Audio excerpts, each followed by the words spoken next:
بسم اللہ الرحمن الرحیم۔ السلام علیکم ناظرین، آپ دیکھ رہے ہیں پاکستان سٹی نیوز HD اور میں ہوں محمد رضوان عاجز۔ رخ کرتے ہیں آج کی اہم خبروں کا آغاز کرتے ہیں اور خبر شامل کرتے ہیں سرگودا سے، جہاں پاکستان سٹی نیوز بنا ہے ایک مظلوم خاندان کی آواز۔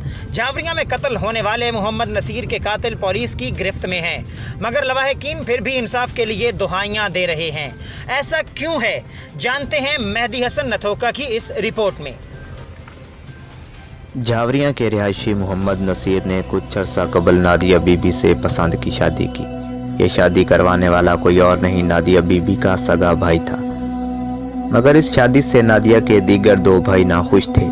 ایک طرف نصیر اور نادیہ زندگی کے دن ہنسی خوشی گزار رہے تھے اور اللہ نے انہیں اولاد کی نعمت سے نوازا تھا، تو دوسری طرف نادیہ کے دیگر دو بھائی نصیر کے خون کے پیاسے تھے۔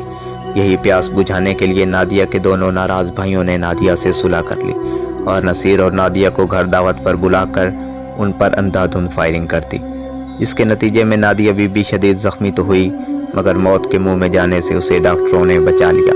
مگر نصیر، جس کا جرم صرف پسند کی شادی تھا، زندگی کی بازی ہار کر موت کی وادیوں میں چلا گیا۔ نصیر کی دونوں بیٹیاں آج بھی اپنے باپ کا راہ تکتی ہیں۔ دیر آئے درست آئے۔